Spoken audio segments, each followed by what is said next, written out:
Understanding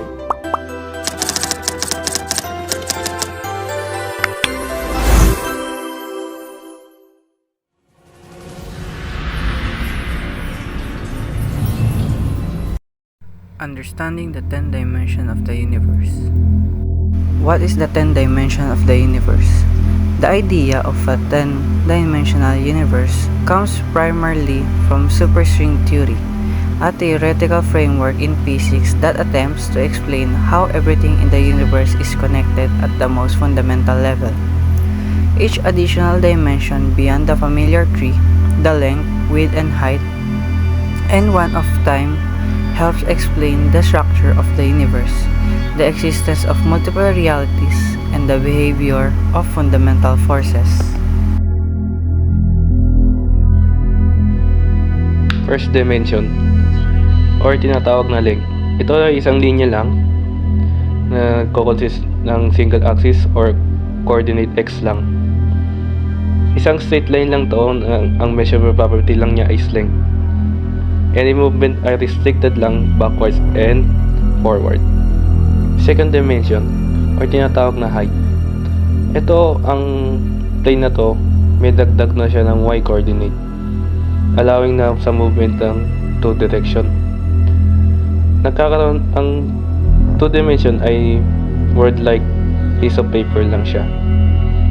Third dimension, or tinatawag na depth, or tinatawag na the world we live in.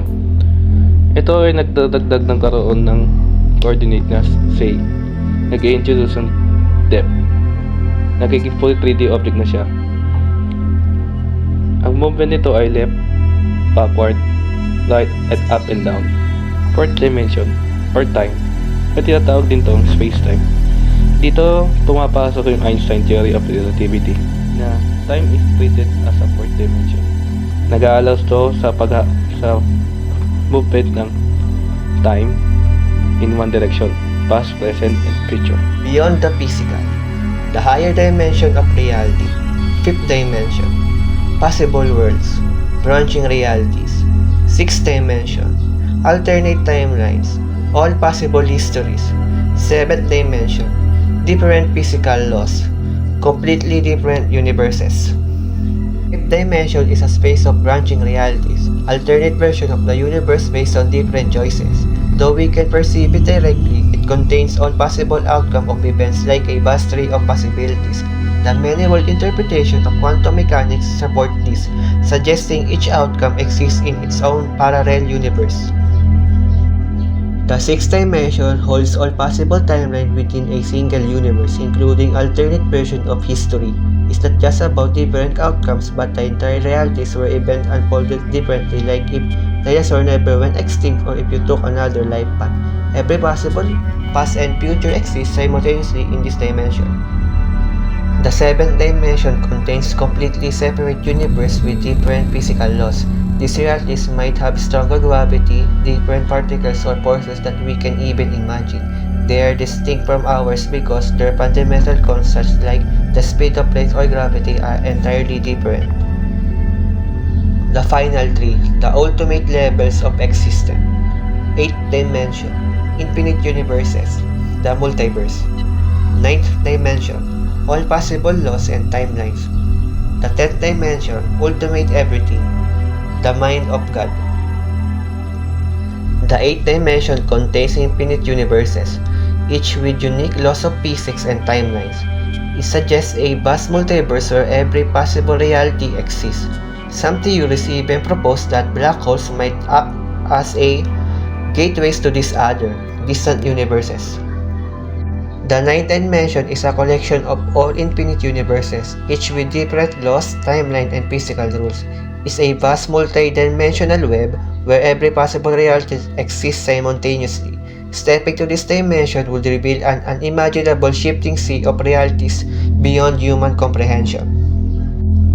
Finally, the 10th dimension contains everything possible, every universe, law, and timeline.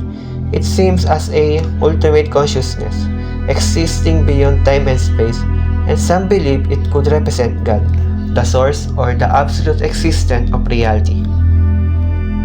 The implications of 10-dimensional universe. 1.